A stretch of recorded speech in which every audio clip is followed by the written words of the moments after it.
전도사님은 지난번에 한번 이야기한 것 같은데 고소공포증이 있습니다. 남들보다 좀 심하게 있어요. 어느 정도냐면 육교도 잘 못 건너니다.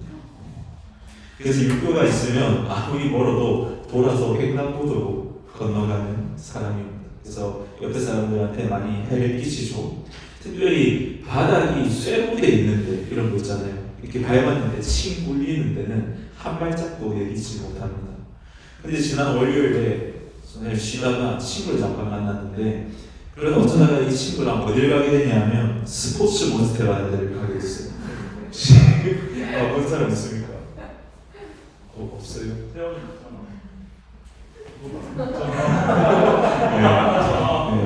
달려왔구나 그때. 그래서 스포츠 몬스터를 갔는데 거기 가니까 공중에서 하는 게 너무 많아. 비싼 돈 내고 가가지고 제가 할 수 있는 거라고는 다트 던지기, 코인 노래방 이거밖에 없는 거예요. 전설사님이 제 친구가 타는 걸 이렇게 찍어왔어요. 이 사람이 제 친구거든요. 이 친구가 이런 걸 너무 좋아해서 여기 보면 4단계 가능해 이런 거 지금 하는 거. 여기서 그냥 손을 놓는 거예요. 이게 사람인데 여기서 손을 놓는 거예요. 저는 이거 보기만 해도 낯질하거든요. 막 이런데 올라가서 걸어가고 이런 걸 왜 하는지 솔직히 너무 모르겠어. 왜 하는지 모르겠는데 돈이 너무 아까워가지고 뭐라도 해야겠다는 마음이 들었어요. 그래서 뭔가 용기 내서 내가 한번 해보자 이런 마음이 들어서 첫 번째로 시도했던 게 뭐냐면 이겁니다. 네, 퐁퐁. 여기 뭐라 그러죠? 지역마다 이게 부르는 게 다르죠. 방방.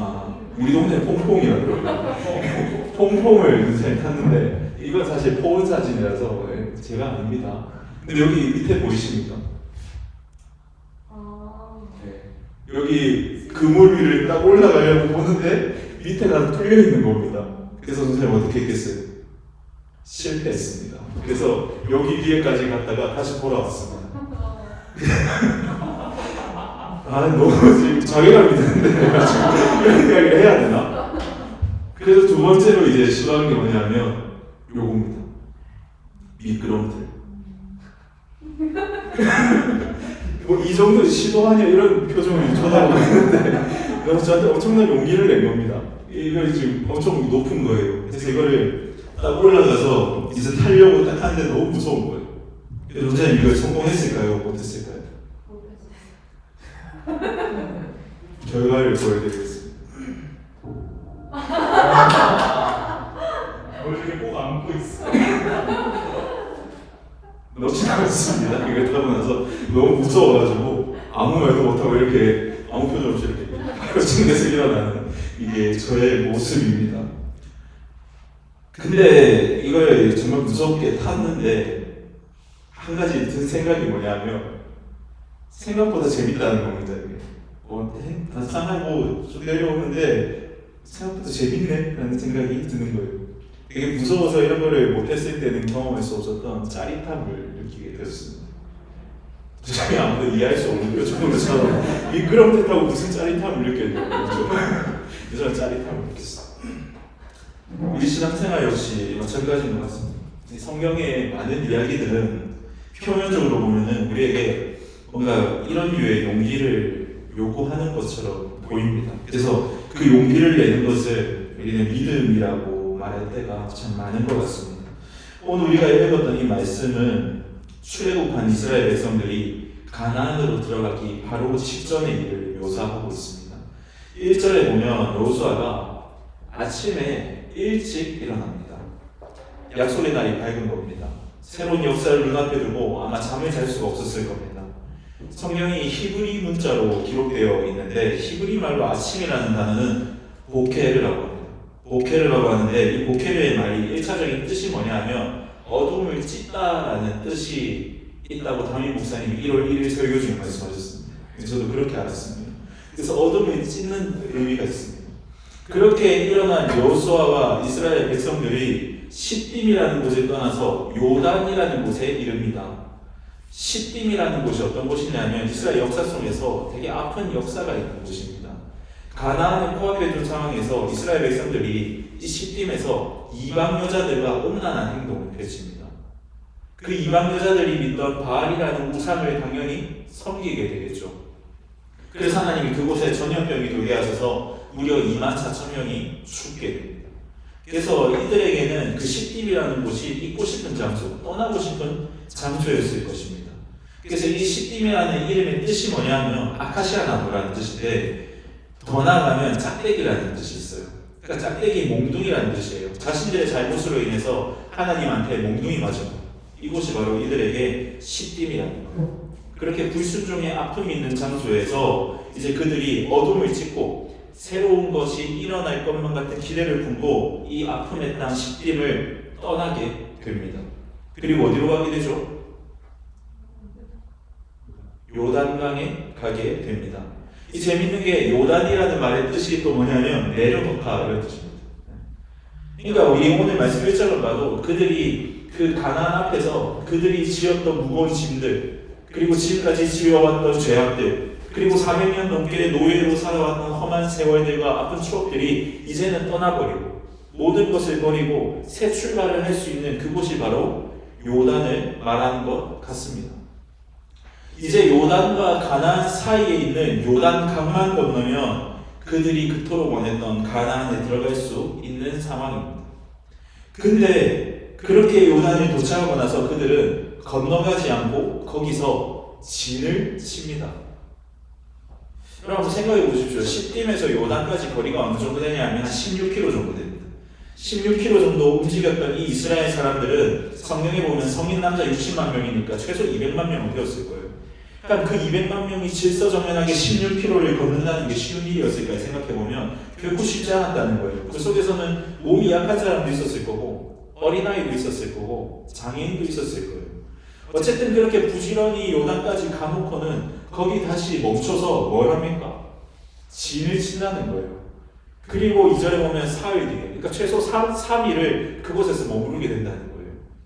여기 남학생들 우리 마루 곧 군대를 가게 되겠죠. 그렇게 멀지 않다. 그렇게 멀지 않아요. 군대를 가게 될 건데, 물론 저는 뭐 다 다녀오고 예비군도 다녀와서 제 알바는 아니지만 하게 될 건데, 거기 가면 전술훈련이라는 걸 하게 됩니다. 전술을, 저는 포병을 하는데 전술훈련을 한 4박 5일, 뭐 길게는 한 달 동안 이렇게 떠날 때가 있어요. 근데 그 훈련 중에 솔직히 훈련이 그렇게 힘들지 않거든요. 재밌어요. 가서 막 이렇게 이야기도 하고 이게 재밌는데 힘들 때가 있는데 그 힘들 때가 언제냐면 진지를 옮길 때입니다. 아마 이게 다 끄덕거리죠. 진지를 옮길 때가 제일 힘들어요. 왜냐하면 진지를 옮기려면 힘들게 쳐놨던 텐트를 걷어야 되거든요. 그리고 짐을 다 챙겨서 다시 차에 실어야 되고 그런 짐들을 챙겨야 되니까 거기서 훈련하고 적을 잡고 이런 것보다 중간중간 진지를 계속 옮겨 다니는 게 훨씬 힘듭니다. 그런데 지금 최소 200만 명이나 되는 이스라엘 군대가 거기에 또 텐트를 친다는 게 쉬운 일이 분명히 아니었을 거라는 거예요. 그리고 그들이 모두가 준비될 때까지 그들을 움직일 수 없어요. 그들은 한 그룹이 돼서 움직였거든요. 그렇기 때문에 도저히 왜 중간에 멈춰야 하는지가 사실 이론적으로는 납득이 되지 않는 상황이라는 거예요. 근데 계속되는 말씀을 보면 왜 이 시간이 필요했는지가 나옵니다. 이 시간은 꼭 필요했던 시간인데 이 시간이 하나님과 백성들의 영적 준비를 위해, 하나님의 백성들의 영적 준비를 위해 그들에게 주신 시간이라는 것을 알 수가 있습니다. 멈춘 지 사흘째 되는 날에 지휘관들이 백성에게 돌아다니면서 이렇게 명령합니다. 내가 내일 하나님의 언약, 내가 아니고 내일 하나님의 언약들을 들어 메고 나아갈 때 너희는 그들을 뒤따라라. 그리고 5절에 보면 이렇게 이야기합니다. 당신들은 자신을 성결하게 해라. 내 주님이 놀라운 일을 이루실 것인데 너희 자신을 성결하게 해라. 여기 지금 5절에서 보면 놀라운 일을 이루실 것입니다 하는데 이 이루신다는 말이 번역이 조금 의역된 번역이고 직역을 하게 되면 이게 어디에 쓰인 단어냐면 하나님의 천지창조에 쓰인 단어입니다. 그러니까 하나님께서 뭘 하시겠다는 거예요? 도저히 인간의 힘으로는, 인간이 가진 어떤 것으로는 할 수 없는 일을 스스로 창조하시겠다는 겁니다. 스스로 만들어 보이시겠다는 겁니다. 근데 이스라엘 백성들에게 뭘 하라고 하십니까? 너희 스스로를 성결하게 하라고 이야기합니다. 성결하게 한다는 게 무슨 의미냐면 거룩하신 하나님 앞에 합당하도록 우리의 마음과 몸과 마음을 깨끗하게 준비한다는 것입니다. 하나님의 임재가 있는 하나님의 언약궤가 나아갈 때, 즉 하나님이 나아가실 때 그 하나님 앞에 합당하도록 우리의 몸과 마음을 정리하라고 하는 것입니다. 정리하자면 하나님이 도저히 인간의 힘으로는 이룰 수 없고 인간의 생각으로는 상상할 수 없는 어떠한 일을 펼쳐 보이실 것인데 그 앞에서 너희는 힘을 빼라, 이것을 명령하고 계신 것입니다. 그리고 하나님이 앞서가시니까 그 하나님 앞에서 너희 몸과 마음을 합당하게 준비하라, 이렇게 이야기하고 계신 것입니다. 여러분도 혹시 이 책을 읽어봤는지 모르겠는데 아일랜드 보통의 불안이라는 책이 있습니다. 이 책에 보면 인간이 불안을 느끼는 5가지 이유에 대해서 이야기하고 있습니다. 인간이 불안을 느끼는 5가지 원인 중에 하나가 뭐냐면 불확실성입니다. 인간은 불확실한 상황 속에서 불안하고 염려가 많은 존재라는 거예요. 그래서 인간은 어떤 일 앞에 두고 자꾸 자기가 무언가를 하려고 하는 존재라는 거예요. 그래서 때로는 하나님 없이 내가 무언가를 계속 하려고 하는 경우가 굉장히 많은 거예요. 우리가 신앙생활 할 때도 그렇습니다. 하나님 앞에서 가끔 우리가 그런 생각이 들 때가 있어요. 내가 지금 이 정도 가지고 될까? 아까 우리 선생님 이야기했듯이 내가 진짜 죄인인데 나 어떡하지? 내 죄가 보이고 믿음이 적어질 때가 있다는 거예요. 하나님 앞에 내 모습이 작아져 보일 때가 있다는 겁니다. 그럴 때 우리는 무엇을 하냐면 계속 무언가를 하려고 해요. 왜? 불안하니까. 내가 이것도 하지 않으면 하나님 나 사랑하지 않으실까? 그런 불안함 속에 있다는 거예요. 내가 이렇게 하지 않으면 하나님과 멀어질 것 같고, 내가 더 열심을 내지 않으면 하나님이 나를 버리실 것 같은 그런 불안이 누구에게나 있다는 겁니다. 그래도 오늘 말씀이 주는 교훈이 무엇입니까? 우리가 가진 것으로, 우리의 힘으로 우리가 하는 게 아니라는 것을 성경을 이야기하고 있습니다. 하나님이 다 하신다는 겁니다. 그래서 우리가 할 일은 무엇이냐면 무언가를 계속 하려고 하는 것이 아니라 우리의 힘으로 요단강을 건너려고 하는 것이 아니라 약속이 보이는 그 앞에서 오히려 힘을 빼고 무언가 성취될 것 같은 그곳 바로 직전에서 멈출 수 있어야 된다는 것을 성경을 이야기하고 있는 겁니다. 그리고 하나님이 하실 일을 우리는 기다리면서 우리 자신을 준비하는 것, 우리의 시선을 목적지에 두는 것이 아니라, 가나안에 두는 것이 아니라 우리의 시선을 오히려 하나님께 고정시키는, 이것이 하나님이 원하시는 것이라는 것을 오늘 말씀을 이야기하고 있습니다. 조금 기분 나쁜 이야기를 하겠습니다. 전도사님은 지금까지 살면서 마음먹은 일이나 하고 싶은 일에 있어서 실패해본 경험이 거의 없어요. 운동 빼고 미끄럼틀 빼고 거의 없어요.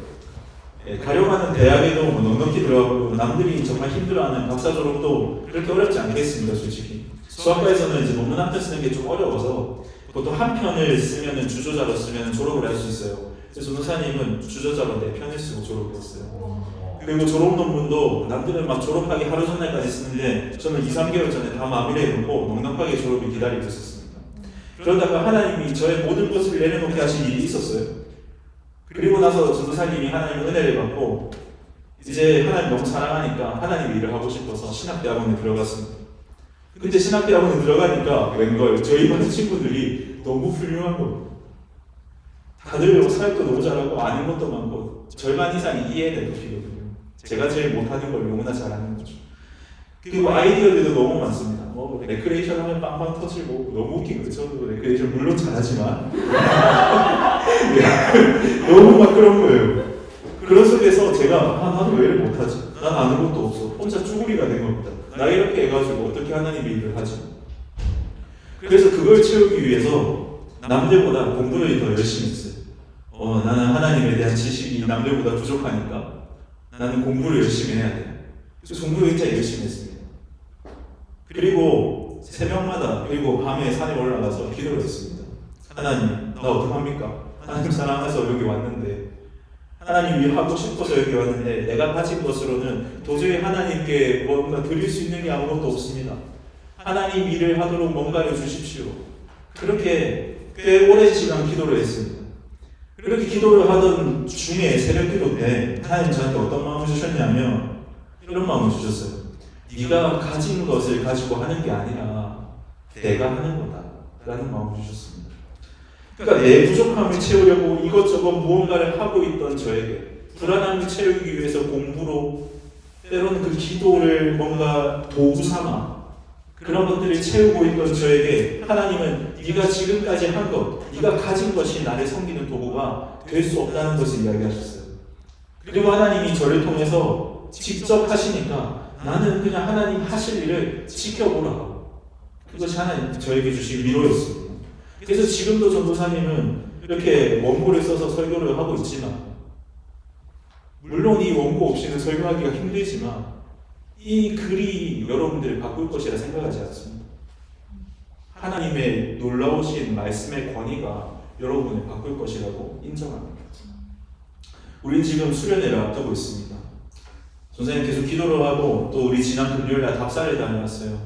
그런 과정 중에서 저는 이번 수련회에서 하나님이 우리에게 도저히 인간으로서는 할 수 없는 것, 인간으로서는 도저히 이룰 수 없는 것을 분명히 우리 모두에게 이루어 주실 것이라는 걸 확신하게 되었습니다.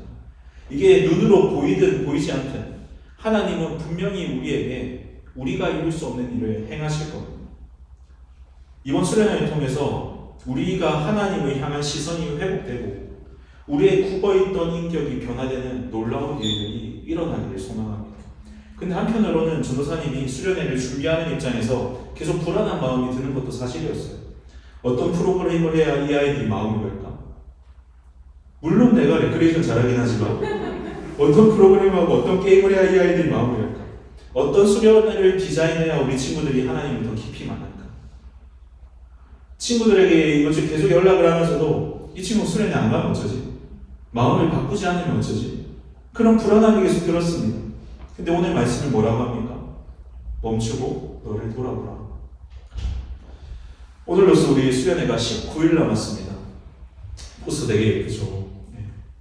오늘 우리 수련회 등록이 마감되고 나면 단톡방에 매일 수련회를 위한 기도 제목이 올라오고 겁니다.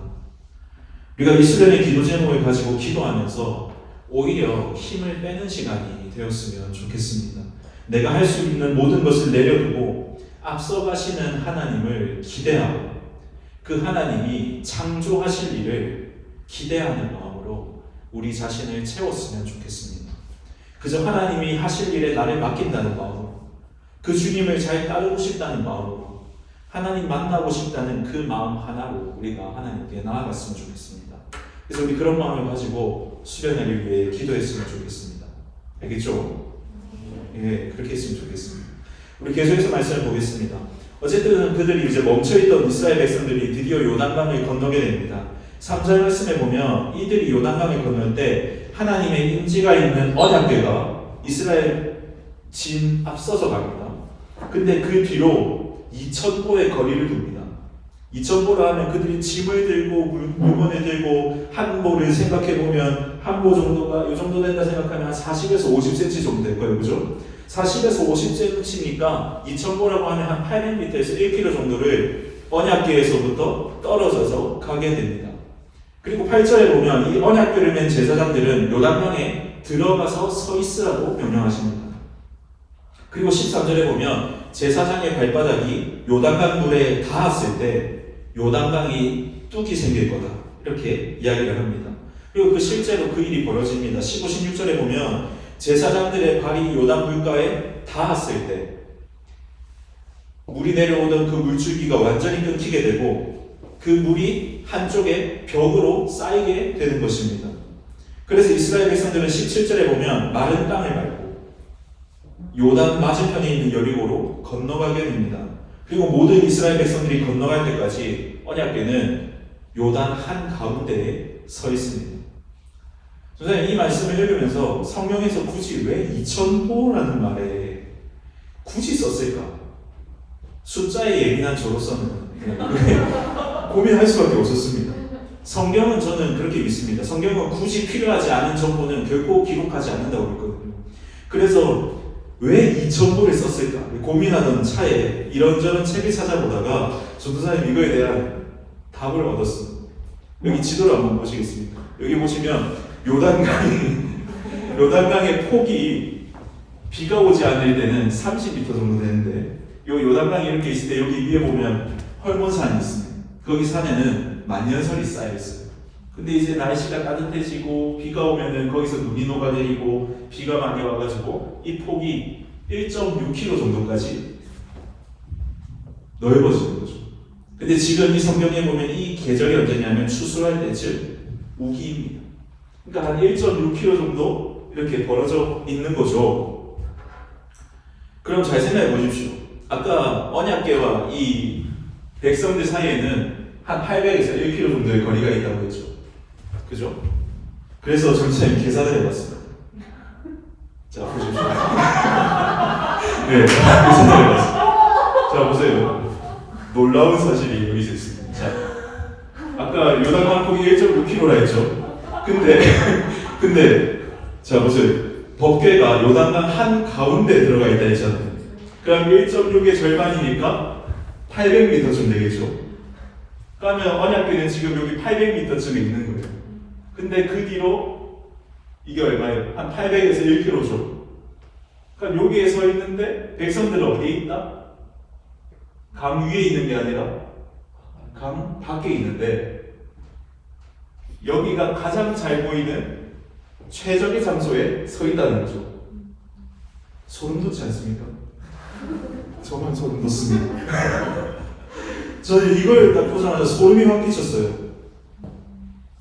요단강 한가운데 언약궤가 설 때까지 이스라엘 백성들은 요단강 물을 밟지 않았다는 겁니다. 오히려 요단강 바로 직전에 서서 요단의 강이 끊어지고 한쪽 벽에 뚝이 생기는 것을 가장 잘 볼 수 있는 가장 최적의 거리 2000보 뒤에서 하나님의 일하심을 볼 수 있었다는 겁니다. 결국 이 본문이 말하는 게 뭐냐면 하나님 뒤만 따라가던 이스라엘 백성들은 요단에 한 발짝 내딛지 않고도 하나님의 약속이 이루어짐을 보았다는 겁니다. 그 결과 그들은 뽀송뽀송한 요단강을 건너갈 수 있었던 것입니다. 우리는 계속 하나님 앞에 신앙생활을 하면서도 조건을 겁니다. 우리가 하나님 앞에 나아갈 때 완성된 모습으로 나아가야 된다. 뭔가 불교에서 말하는 득도한 모습으로 하나님 앞에 나아가야 된다는 거예요. 그래서 우리가 무언가 하나님 앞에 믿음을 시험하실 때 제사장의 발들이 요단물에 잠기듯이 우리가 한 발짝 내디딜 때 그 믿음을 보신다고 생각하는 겁니다. 그래서 오늘 말씀의 제목처럼 무언가 무모한 것 같은 그 길을 한 발짝 내딛는 것이 우리의 믿음을 보여준다고 생각합니다. 그래야만 우리가 하나님의 인재를 경험할 수 있고 그런 믿음을 가지고 나아가야 우리가 은혜를 경험할 수 있다고 생각하는 거예요. 근데 오늘 말씀은 그게 아니라고 이야기하고 있습니다. 하나님은 우리의 조건과 우리의 모습을 전혀 개의치 않으시고 우리가 힘을 빼고 하나님의 일을 가장 볼 수 있는 가장 최적의 거리, 우리가 우리의 문제에 직면해서 하나님의 뒤를 따라가는 그곳에서 하나님의 자녀라는 존재로 살아가는 그곳에서 나의 어떠함으로가 아니라 하나님이 다 하신다는 사실을 요단 코앞에서 똑똑히 보여주시는 겁니다. 우리의 문제의 문턱 바로 앞에서 똑똑히 보여주시는 겁니다. 우리가 그래서 오늘 말씀의 제목처럼 뭔가 무모한 것 같은 그 걸음을 한 발짝 내딛어야 하나님의 인재를 경험하는 것이 아니라 온 땅의 주권자 되신 하나님이 앞서가심을 주목할 때, 하나님을 주목할 때, 하나님이 모든 것을 이루심을 기억하고 그분의 자녀로 살아갈 때, 그저 하나님 위해서 하나님 의지하고 살아갈 때 우리는 이미 하나님께서 우리를 만드신 그 길을 따라갈 수 있다는 겁니다. 아니 오히려 우리가 한 발짝 내딛는 것이 아니라 하나님이 우리를 위해 한 발짝 내딛으셔서 우리에게 새로운 살기를 허락하셨다는 겁니다. 여러분 만약 하나님이 앞서가셔서 요단강을 마르게 하지 않았으면 우리는 요단강에 발을 한 발짝 담그는 순간 그리고 거기서 전진하는 순간 전부 죽습니다. 아까 봤잖아요. 강폭 깊이 3, 4m 어떻게 여기 걸어갑니까? 우린 죽을 수밖에 없는 존재입니다.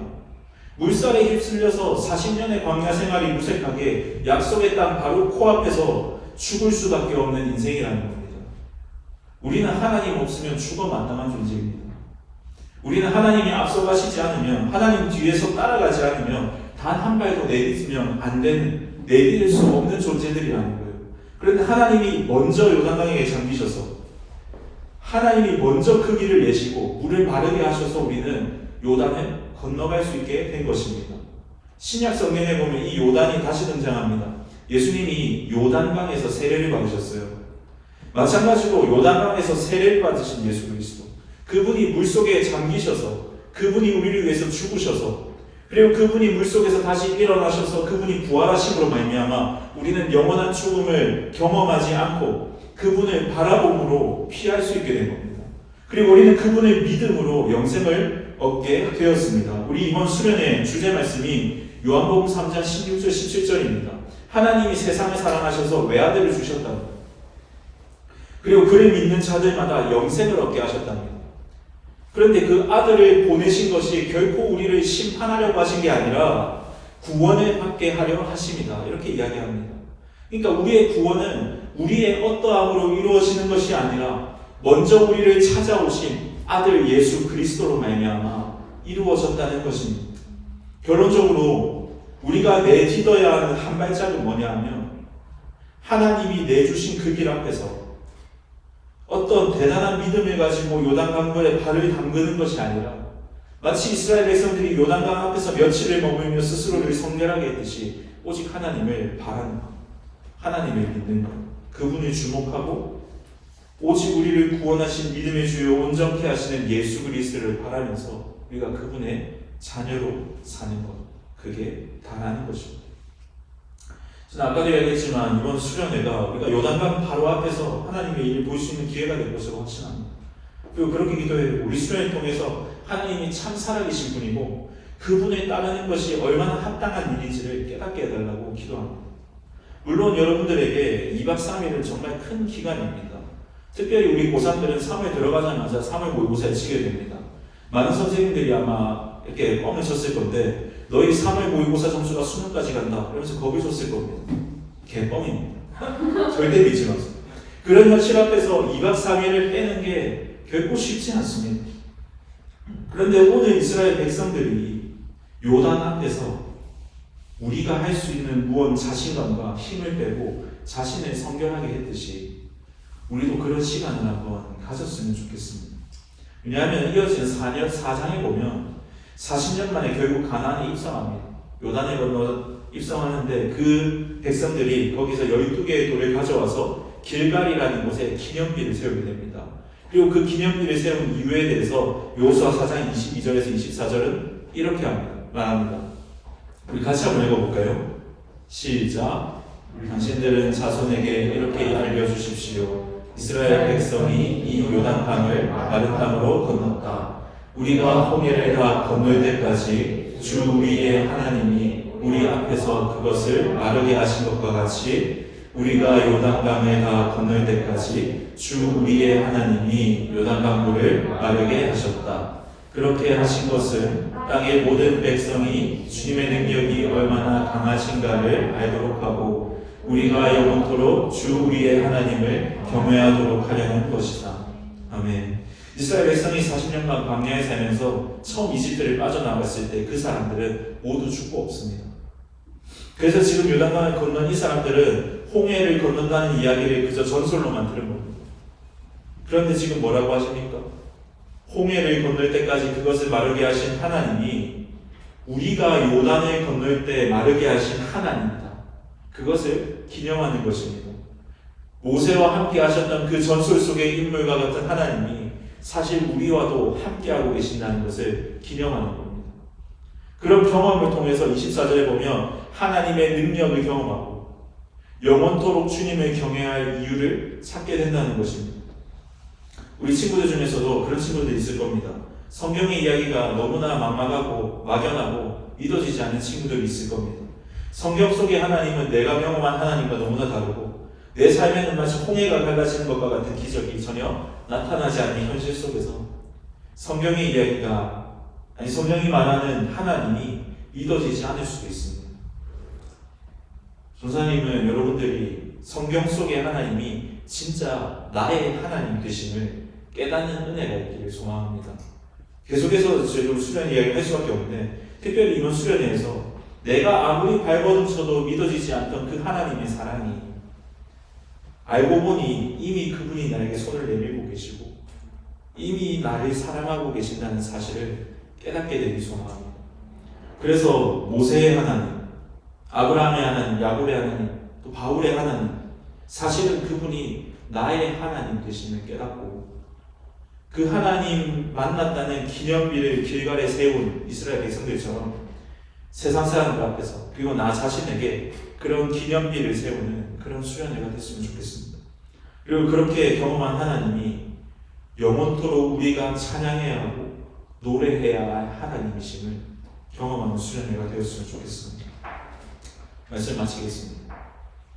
결국 우리가 걸어야 할 한 걸음은 우리 앞서가신 하나님을 믿는 것이고 그리고 그 하나님을 바라보는 한 걸음입니다. 우리에게 먼저 찾아오셔서 우리를 사랑한다 하신 그 예수님을 믿고 그저 그 주님이 열어주신 그 길, 새로운 살 길을 향해 걸어가는 그것이 우리가 걸어야 할 한 걸음입니다. 그리고 그 걸음에서 우리가 행할 것은 우리를 위해서 새로운 일을 창조하시는 그렇게 은혜를 베푸실 주님을 바라보는 것입니다. 그럴 때 우리는 성경의 하나님이 나의 하나님 되신다는 것을 경험하게 될 것입니다.